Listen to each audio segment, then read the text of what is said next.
E o meu pai, o pouco de qualidade que ele queria dar de vida para os filhos, que nós somos em 3. Eu tenho uma irmã dentista, um irmão empresário, trabalha na área de consultoria de turismo empresarial, e eu, que sou o do meio, eu sempre quis ser militar. Só que eu não tinha informação nenhuma, não tinha referencial, não tinha exemplo, não tinha nada. Num momento difícil da minha vida, e que eu falo difícil, não de ausência familiar, nada disso. O difícil era o seguinte, o meu pai era um português, cara, muito turrão, assim. E ele falava para os 3 filhos o seguinte, eu te dou dinheiro para estudo, para bagunça não. Ah, pai, eu quero sair na balada com os amigos. Não vai sem dinheiro, eu não vou dar dinheiro. Ah, pai, eu quero comprar um videogame bom. Não vou dar dinheiro para videogame. Pai, eu quero fazer curso de inglês. Toma. Pode procurar o melhor. Ah, eu quero estudar num colégio bom. Toma. Então, o que aconteceu? Eu estudei em colégio de freira até a 8ª série. Porque minha mãe era professora. A gente não gastava com colégio porque eu era filho de professora. E aí, como meu pai estava separando da minha mãe e eu não tinha acesso a dinheiro, num dia eu fui fazer uma reclamação com o tio meu, irmão do meu pai, e falei que eu precisava de dinheiro. Eu estava com 13 anos, mais ou menos. Meu tio falou assim, parece um mendigo, fica enchendo o saco pedindo dinheiro. Faz o seguinte, vai estudar onde te pagam. Eu falei, tio, o senhor que é doido, deve estar usando crack, né? Porque uma criança de 13 anos, onde ela vai receber para estudar? Ele falou, não, o colégio militar paga a criança. Eu falei, isso, deve estar doido. Fui em casa, cheguei na minha mãe, que minha mãe sempre foi a minha referência de pessoa que estudou a vida inteira. Minha mãe fez 3 faculdades para poder dar aula. Fez pedagogia, fez biologia, fez gestão. E aí eu cheguei na minha mãe e falei para minha mãe, mãe, que história é essa que colégio militar paga? Ela falou, eu acho que paga sim, porque o filho da minha amiga que dá aula também, no mesmo colégio, está fazendo um colégio da PM, e ele ganha. E ele tem 17 anos. Aí minha mãe falou, vou te apresentar para ele. Esse jovem, né? Eu era moleque, ele jovem. Eu encontrei, ele falou assim, não, o cadete na academia ganha para estudar. Aí eu falei, onde é isso? Ele falou, aqui perto. Falou em ganhar? Eu não sabia nada da carreira. Eu não sabia a estrutura militar, não sabia as competências legais, não sabia a missão, não sabia a instituição. A diferença de Marinha, Exército e Aeronáutica, para mim era, um é o cara com a arminha, o bonequinho verde de brincar, um é o da arminha, que é a infantaria, o outro vai no navio e o outro no avião. Isso era na minha cabeça, era esse referencial. E o polícia é o homem da viatura. Era o que eu sabia. Aí eu peguei e fui com esse cara. Quando eu entrei na academia do Barro Branco, vocês já foram lá alguma vez? Não. Mas vocês já viajaram para o exterior, que eu sei. Sim. Vocês têm curiosidade quando vocês viajam para o exterior a entrar em universidade, colégio, alguma coisa? Tiveram já essa experiência? Não, nunca. a gente só conhece a cultura. Mas ele gosta da cultura, museu, castelo. Eu sou meio xarope, eu gosto de ir em universidade, em colégio, algumas vezes eu vou, não é sempre também, né? Mas quando você entra em alguns colégios muito bem estruturados no exterior, você entra e você fala assim, nossa, queria tanto que meu filho estudasse num lugar desse, tudo organizado. Você fala assim, isso é um ambiente de ensino, não é a bagunça que são os colégios que nós temos no Brasil. E aí, você não vê uma pichação, você não vê uma manifestação política, você não vê nada, você vê um ambiente de ensino organizado e voltado principalmente para o esporte.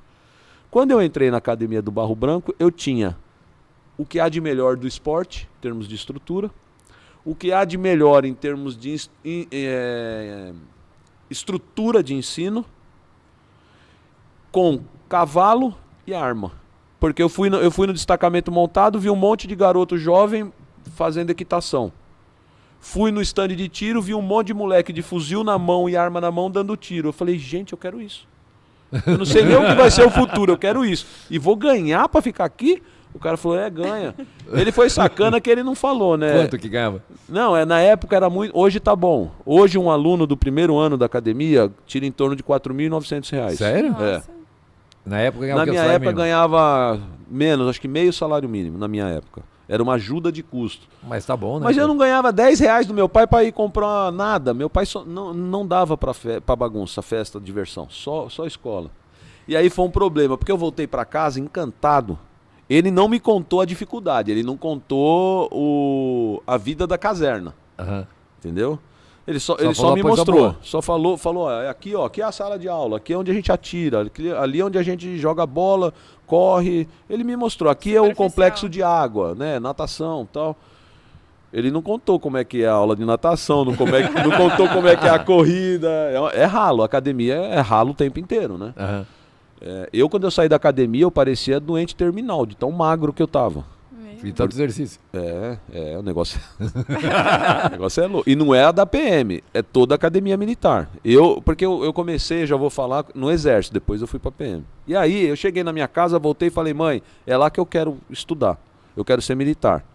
Aí ela falou assim, parece que tem uns cursinhos pra entrar. Eu falei, por que cursinho pra entrar? Eu achava que eu estudava num colégio forte, o colégio de freira. Aí ela falou assim, não, porque a prova é difícil, precisa fazer cursinho. Eu cheguei no meu pai e falei, pai, eu quero fazer cursinho. Ele, eu pago. Eu falei, porque eu quero ser PM. Ele falou, nunca. Eu não vou ter filho PM. Meu filho vai ser médico ou engenheiro.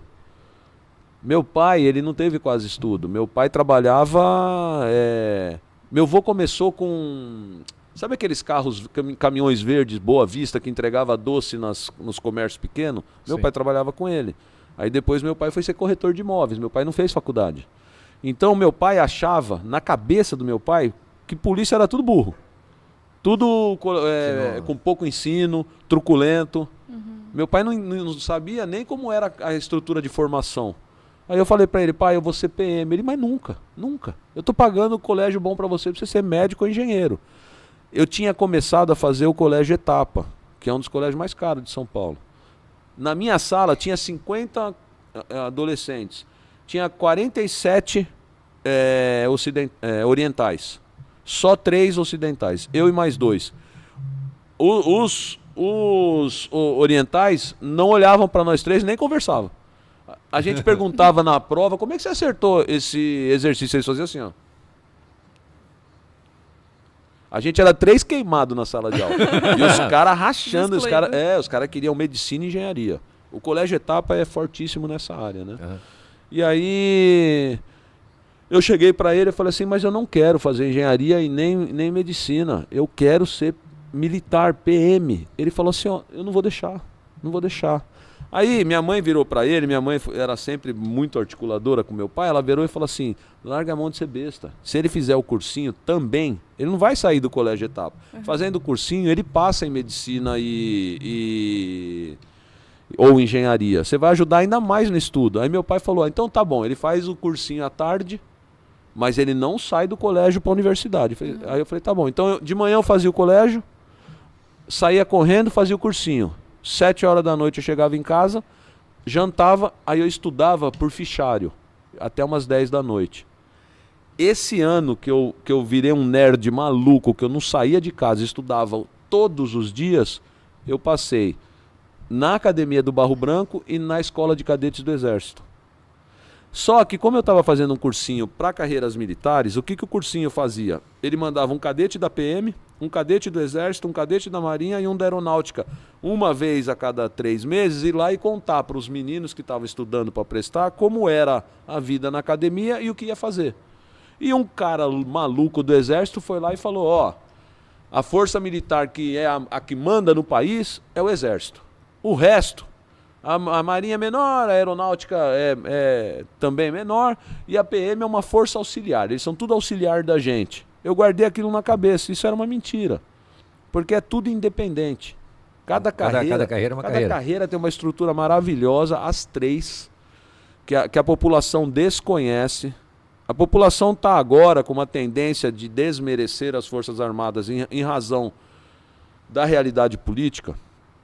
Mas a carreira militar, depois se vocês quiserem eu falo até um pouco sobre algumas coisas, é um negócio fantástico, fantástico. As grandes cabeças de estudo que existem na área militar é um negócio absurdo, absurdo.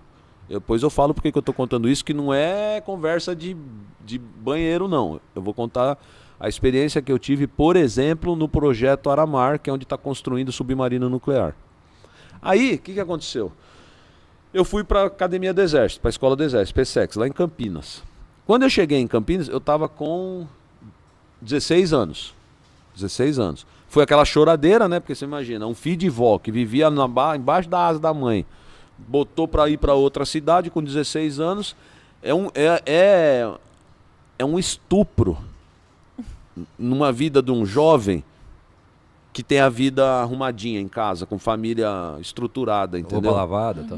Porque, por exemplo, primeira coisa que eu tive que levar, agulha e linha. Eu ia ter que costurar. Eu ia ter que lavar minha roupa, eu ia ter que passar minha roupa. Tudo. Não existe interferência de alguém para te ajudar. No processo de ingresso, eu tinha que entregar um eletro no hospital do Exército. E o meu eletro demorou para sair o laudo. E no edital de concurso assim, se você não entregar um documento, você está desligado. E o que minha mãe fez? Ela correu comigo até o hospital ali no Cambuci. Quando chamaram o meu nome, eu entrei na sala do médico. E minha mãe falou assim, ó, tô correndo para pegar o eletro que sua tia tá trazendo. Ela desceu as escadas e foi na porta do hospital pegar. Eu sentei, o médico virou e falou assim, dá os documentos. Era um capitão. Eu tinha 16 anos. Entreguei para ele assim, ele começou a olhar e falou, cadê o eletro? Porra. Aí eu estudava em colégio de freira e minha mãe era rígida em casa. Não, minha mãe foi pegar. Ele deu um soco na mesa e falou, o que você tá pensando, meu? Você acha que é a sua mãe que vai vir servir aqui?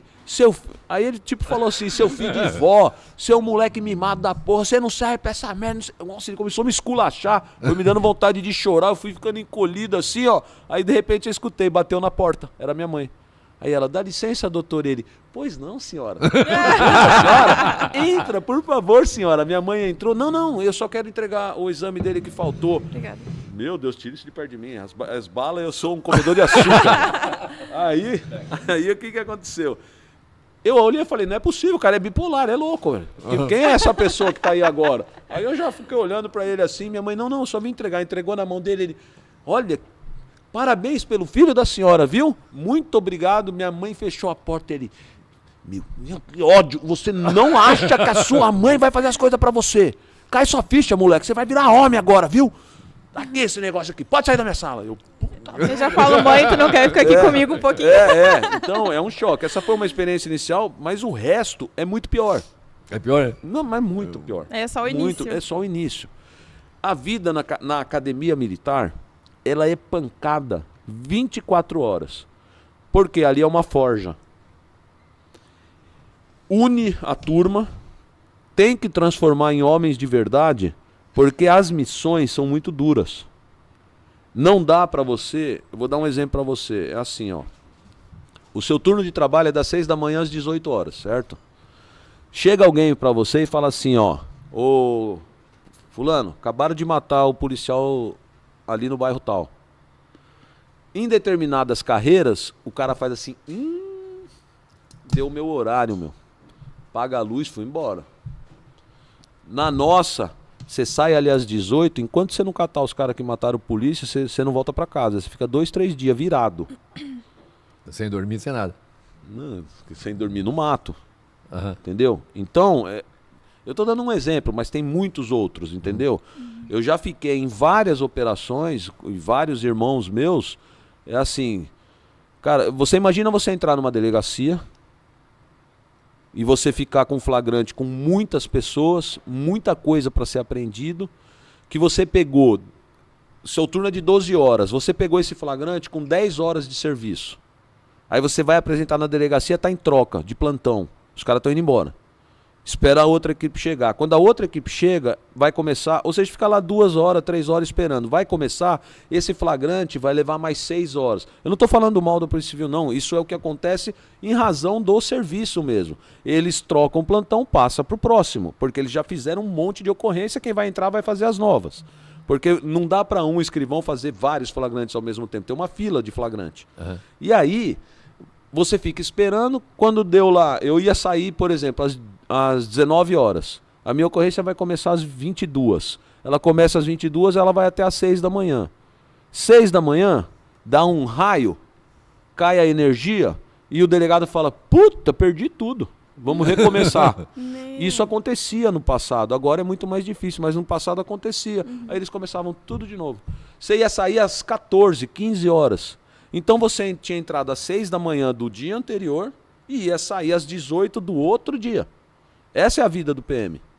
E aí eu falo pra você, se você vai fazer um curso, igual faculdade civil normal, onde deu 18 horas, você aperta o botãozinho e rapa fora, a hora que você fala com militares armados, que uma coisa é você se estranhar aqui com seus funcionários, ó, e eles falarem assim, não, começa a bater boca com você, e você fala, tá bom, eu vou te mandar embora e vou pro outro.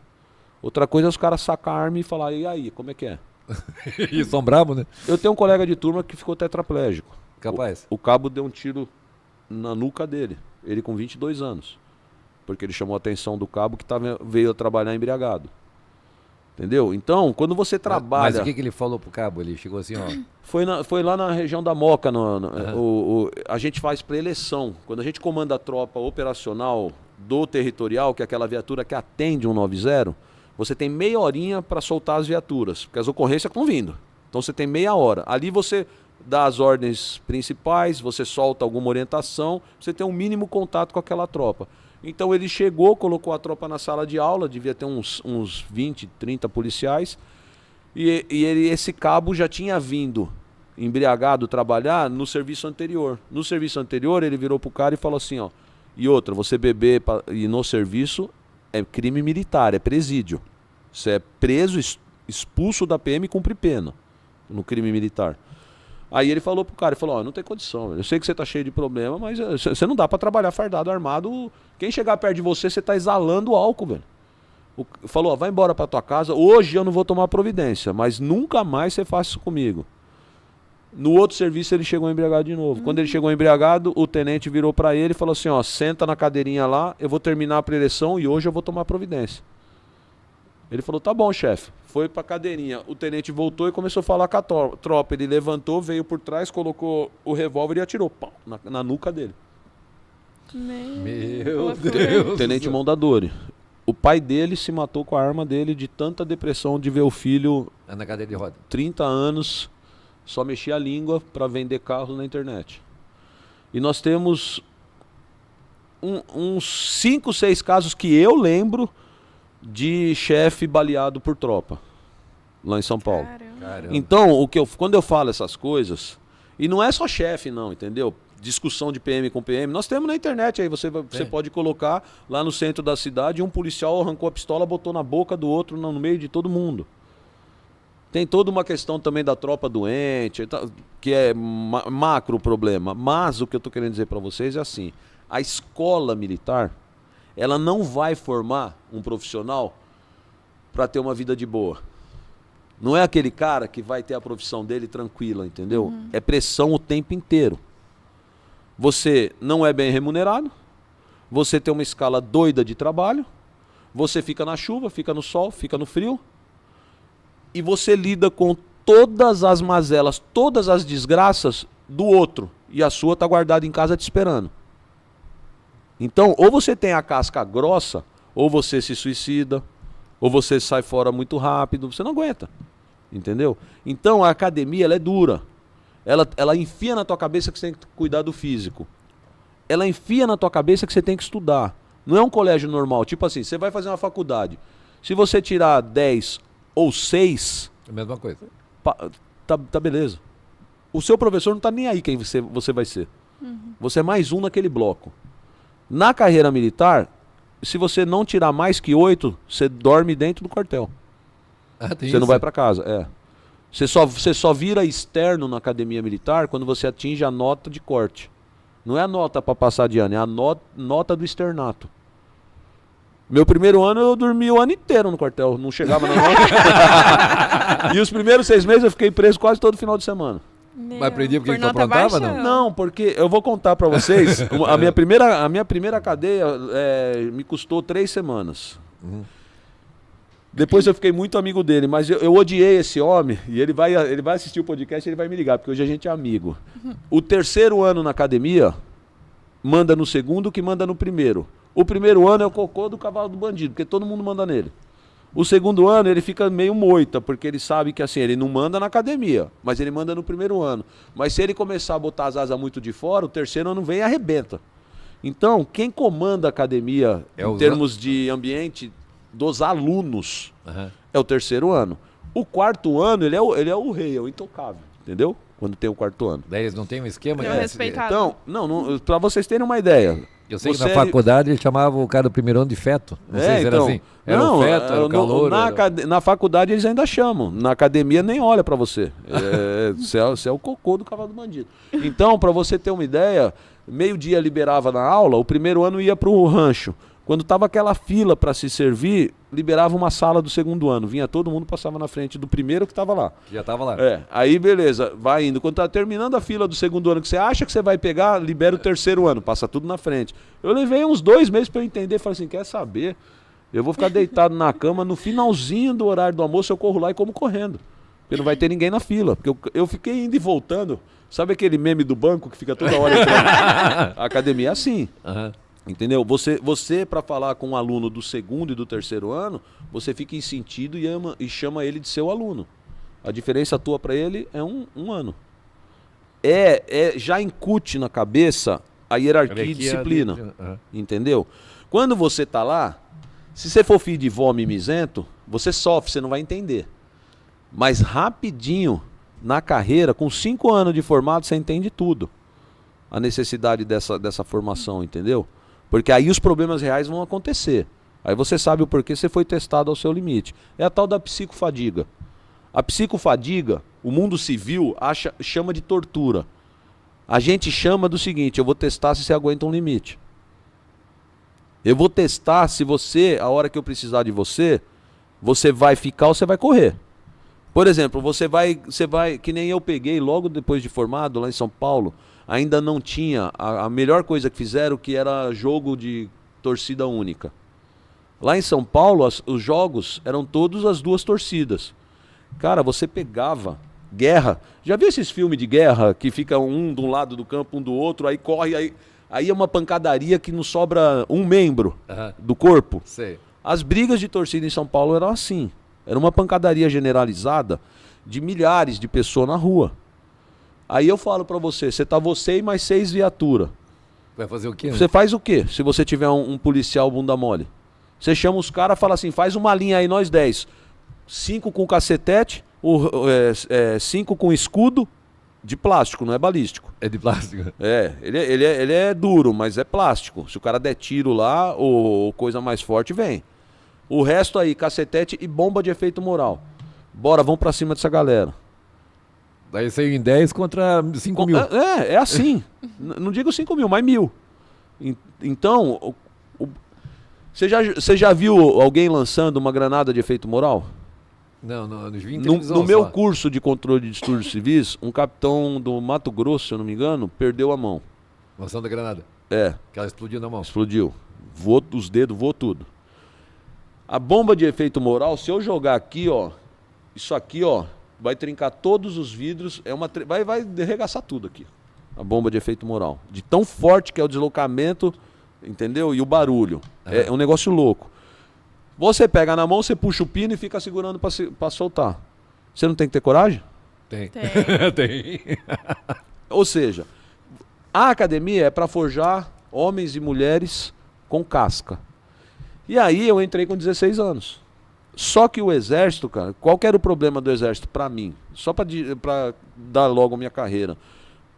Eu sabia que eu ia ser, se eu continuasse, eu ia ser coronel ou general.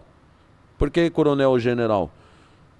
Quando a gente chega no penúltimo posto, a escolha do último é política. Entendi. Não depende mais de você. Então, assim, coronel do exército eu seria. Pode ser o melhor do mundo, mas... Não, normalmente a escolha não tem a ver com ser melhor.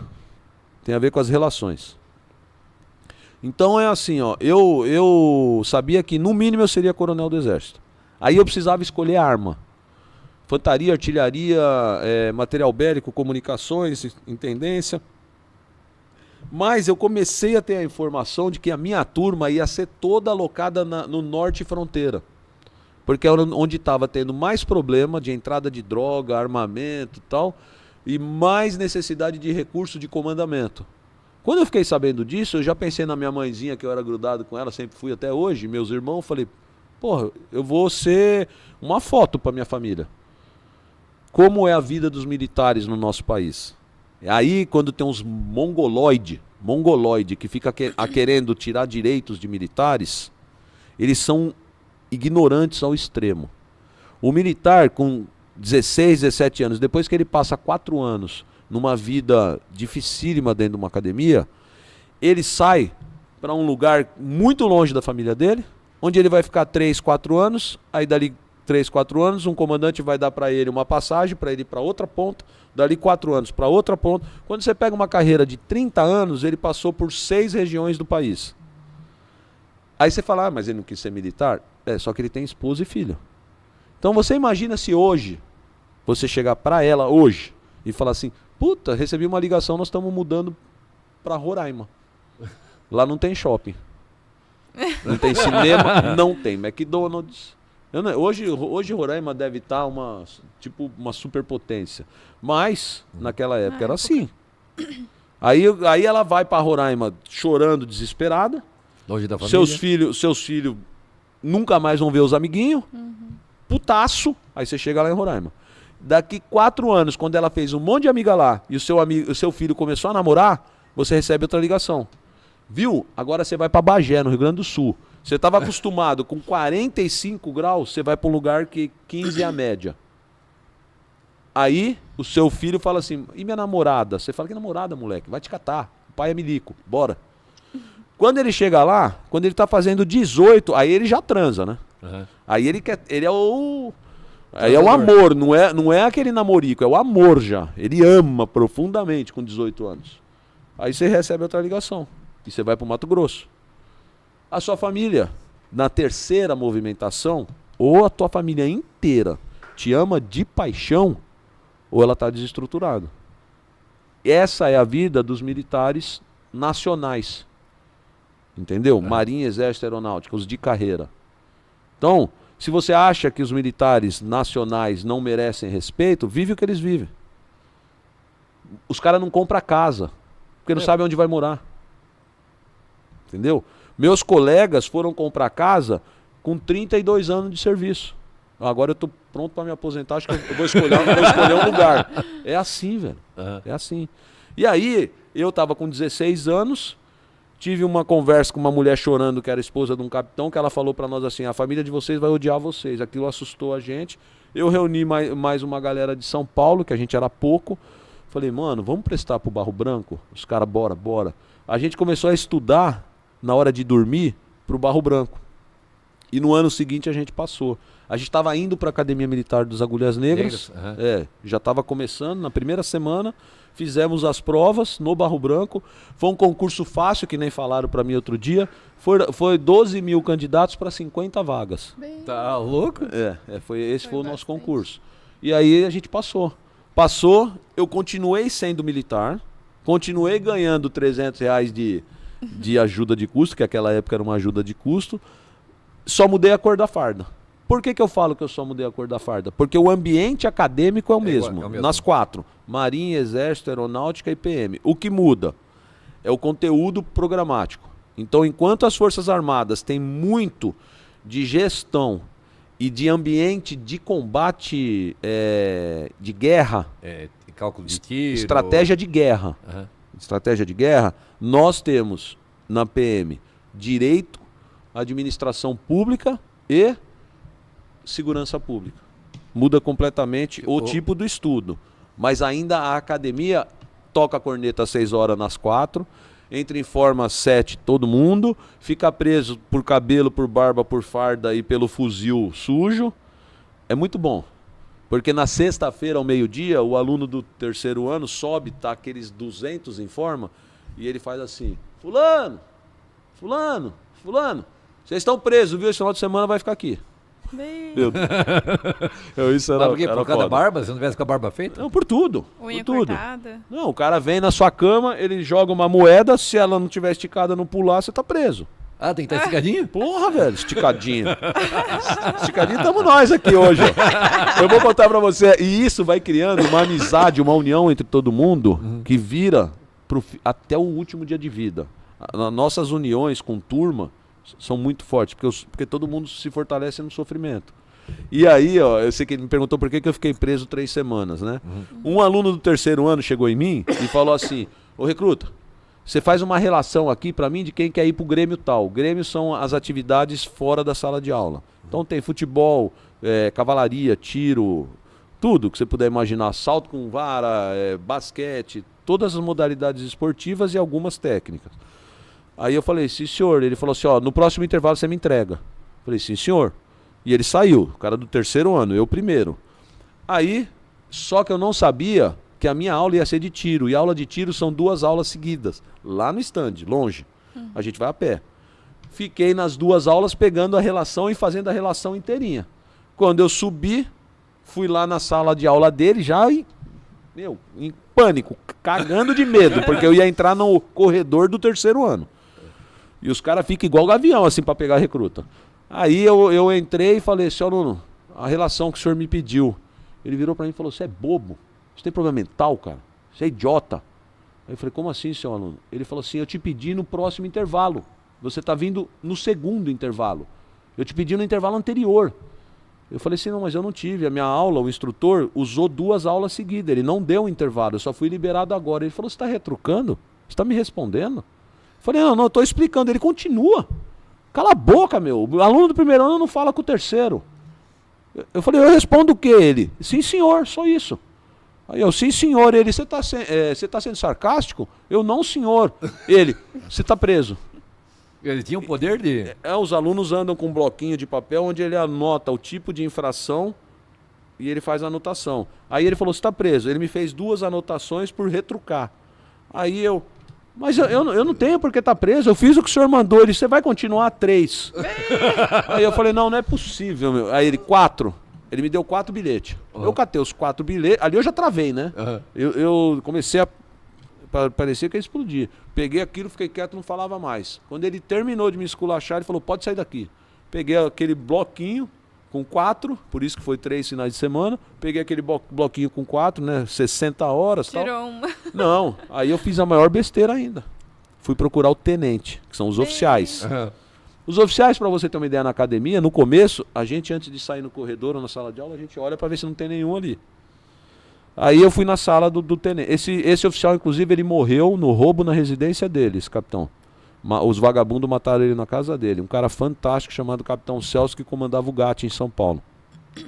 Aí eu cheguei na sala do capitão, na época tenente, falei, tenente, posso falar com o senhor? Ele me olhou, pode entrar. Aí eu entrei, me apresentei para ele. Primeiro anista, bichão. Aí ele, pois não. Eu falei, ô tenente, eu não entrei na polícia pra sofrer injustiça. Meu, ele soltou a caneta, o quê? Aí ele, pode falar, se abre. Aí eu falei assim, então, eu contei a história que eu acabei de contar pra vocês dois. A hora que eu terminei, ele falou assim, some da minha frente, seu demônio. Some. Como você tem a coragem de vir falar de um superior? Você não entendeu nada ainda? Nunca você vem aqui falar de um superior. Sai da minha sala. Eu vou te deixar, não vou te deixar preso disciplinar. Eu vou fazer um processo em você que eu vou te mandar embora da academia. Some daqui, desgraça. Aí eu, sim senhor, saí. Fui Foi embora. Então é assim, ó. Lá cada item tem um controle. Então a cama, o armário, o cabelo, a barba, a farda, o fuzil, a sala de aula. E cada aluno do 3º ano, ele é responsável para fazer essa auditoria. Mas tipo, como que é do fuzil? Cada um O ganha um 3º, fuzil? você tem o seu fuzil a academia inteira. E você tem que manter ele limpo. Então o aluno do 3º ano, ele vai toda manhã na reserva de armas, ele pega fuzil por fuzil. Pega, abre o ferrolho, tira a baioneta, olha, tá limpo. Pá, põe o outro. Pá. Ele pega, tá sujo, ele já anota uma anotação. Você perdeu... Já perdeu o final de semana. Seu final de semana já era. Meu. Entendeu? Então, é assim, ó, por isso que hoje, se eu marcar 8 horas com a minha esposa e ela chegar às 8h15, eu já começo a ficar inquieto. porque eu cumpro horário. Normalmente eu chego antes, porque isso são reflexos da cultura militar, de cumprir tudo certinho. Você vai falar, todo militar é tudo certinho? Não, em todo lugar tem o desviado. Tem o desviado. Até na igreja. Mas num momento ele foi todo certinho, porque senão ele não aguenta, ele sofre. E isso não é só na academia, é na escola de soldado, numa intensidade menor, porque é um ano só, depois na escola de sargento. a vida da caserna militar, ela é rígida, entendeu?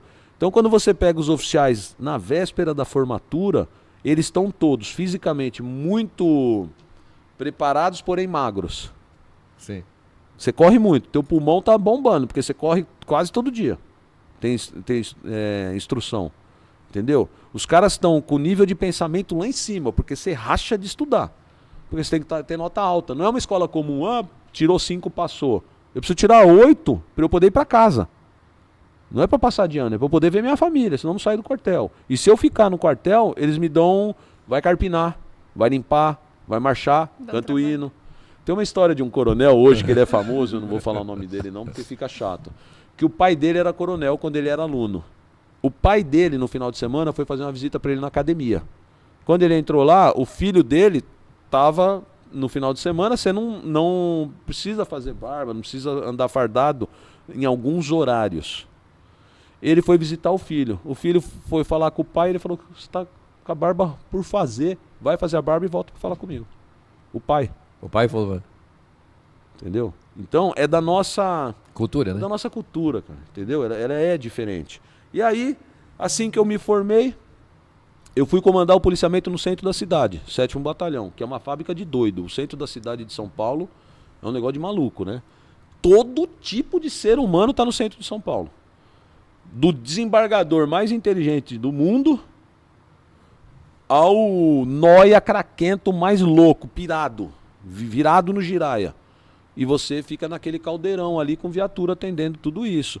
Tá lá a OAB com todas as suas hipocrisias, não OAB, a instituição OAB, os representantes hipócritas, vamos falar real, advogado. Tem uma par de advogado que fica lá no centro esperando uma viatura abordar para arrumar confusão. Sério? Para querer pegar um cliente. Eu não posso falar mal da OAB que eu sou advogado.